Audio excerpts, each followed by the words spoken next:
Good morning from Santa Barbara. Spill the tea with D&E.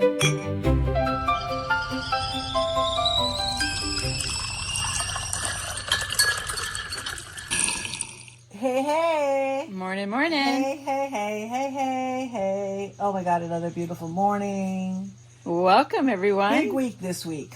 Spill the tea with D&E, where we shall spill a little wisdom, pour a little perspective, and hopefully leave you thinking just a little differently than when you tuned in. Nice, Dominique. My name is Erica. Welcome, everybody, to Spill the Tea. What's our topic today? Well, it's going to be a good one.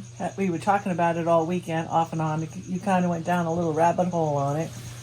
And it's really about our privacy, or lack thereof, I guess. The freedom we don't miss until it's gone. I think it's pretty, if you focused on it, I think you'd realize it's been swept away. Yeah, privacy? You really are, you don't have it anymore, and everybody's in a fog about it. You know, if people haven't signed up yet, you can sign up at the post office, and the post office will scan every piece of your mail, and you can look in your email to see everything that's in your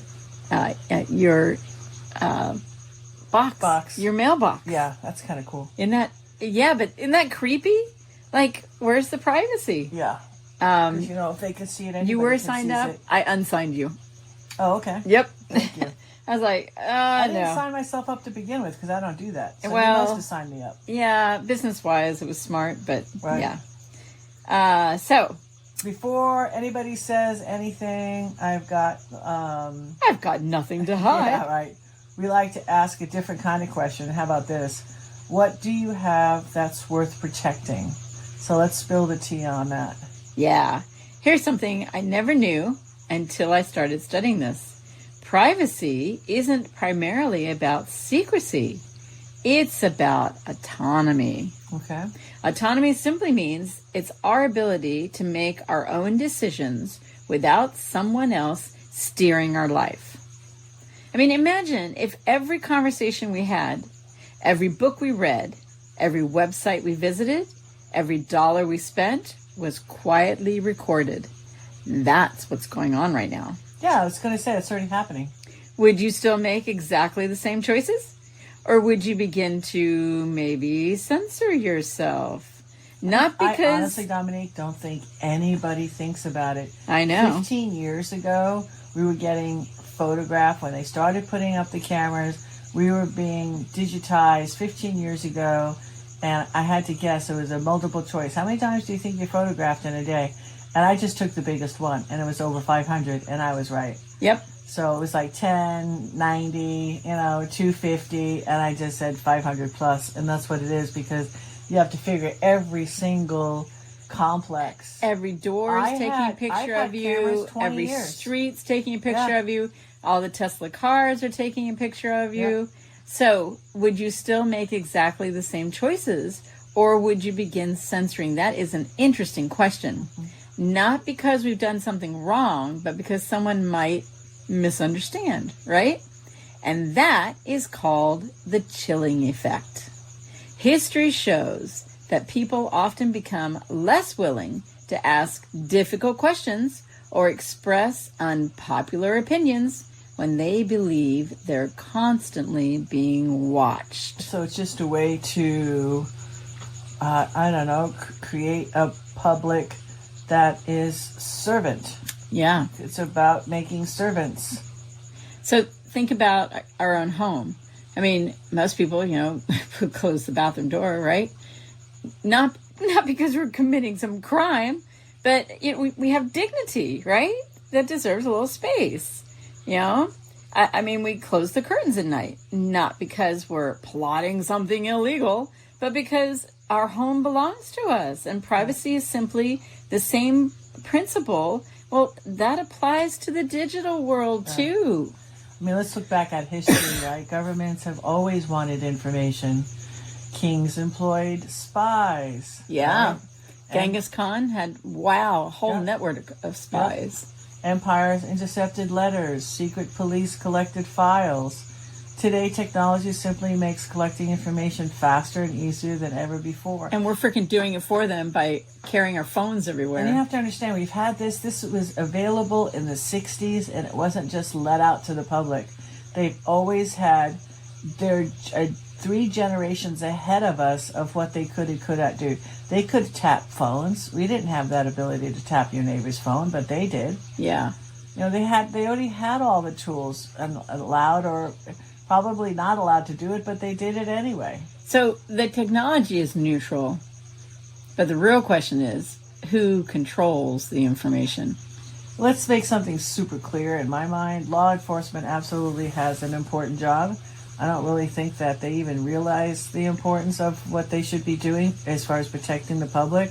When there's evidence of a crime, courts can authorize searches through legal process, right? Yep. That's part of the living in an orderly society. That's a warrant. It's a search with a warrant. You get a warrant, and then you do the search. But many people argue there's an important difference between targeted investigations based on legal standards and broad collection of everybody's communications just in case. Just in case. Just in case. That distinction has become one of the biggest public debates of our digital age. So many of our phones know where we drive all the time, and our watches know how we sleep. Our televisions know what we watch, and our search engines know what we're curious about. And our shopping habits reveal far more than we realize. Individually, each piece seems kind of harmless.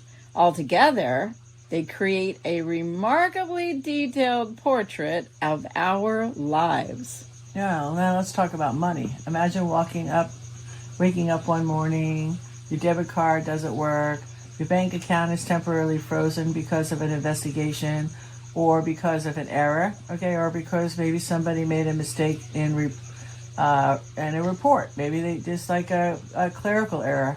For most families, bills don't stop, rent doesn't stop, groceries don't stop, and the ability to access your own resources, I mean, that matters. Yeah. That's why due process, transparency, and legal safeguards are the most important in financial systems. And even that's getting tampered. We have to stay with cash. Families should always have some cash on hand because, I'm sorry, but stupid things happen sometimes. Yeah. And healthy democracy operates on balance. As citizens, we grant our government in the United States certain powers. And in exchange, our government is supposed to protect the rights of us as citizens. Now, neither side should become so powerful that the other loses meaningful freedom. Privacy is one of the tools that helps preserve that balance. It allows people to think independently, read freely, speak honestly, and associate peacefully, and develop ideas before presenting them to the world. I mean, come on now. Sometimes people hear conversations about privacy and assume they're only for computer experts. That's just not true. It's about grandparents, teachers, students, business owners, nonprofits, parents, everyday people, because every one of us has moments that belong to only us. That's it. So here's some practical tips, right? A few habits to strengthen our digital privacy without becoming paranoid, right? Use strong, unique passwords and a password manager. I use Dashlane, and it served me really well for a long time. Please turn on the 2-factor authentication whenever you can and kind of think it through. Review the permissions that you've set your apps to have on your camera, your microphone, your contacts, your location. Go look at those and maybe revoke some of those permissions. And keep your device updated with the security patches. And lastly, think twice before clicking unknown links or sharing your personal information. Privacy isn't disappearing, it's about being intentional. T for thought. Are you ready? Yep. All right, here's today's question. If someone's following you everywhere for a month, not to arrest you, just to observe you, would you feel uncomfortable? Most people would answer no, not because they're guilty, but because privacy is part of being human. I Would you feel comfortable or uncomfortable? I'd be creeped out. Most people, yeah, it's creepy. It is creepy. It's creepy being followed. Mm-hmm. So the word of the day is autonomy. The ability to govern your own actions and make independent decisions without undue outside control. So anyway, I just finished up my tea. It was nice. It was just a mint, honey, ginger. Nice. And I'm going to go up for a second cup. What did you drink today? I had some hibiscus tea. It was fruity and flavorful because it's summertime. Yeah, it's a beautiful day. It's going to be a beautiful day today. Final thoughts, Dominique? Yeah, just like the quiet freedom we often appreciate most when we still have them, we need to be talking about privacy. Mm-hmm. I mean, it's such a gift to have the ability to ask questions, explore ideas, and think independently. It's part of a democracy. Privacy is part of a democracy. I mean, basically, that is really, think about it, shaped the discoveries in science, arts, religion, social progress throughout our history. We've got to be able to discuss things in private. It doesn't matter to me, honestly, if anybody leans left or leans right or somewhere completely different. One thing that will always and has always united us, we're all human beings deserving of dignity. Yep. So, and perhaps privacy isn't about hiding from one another. Perhaps it's about giving each person enough room to become their best self. That's it. So that's, for me, that's today's tea. Yay!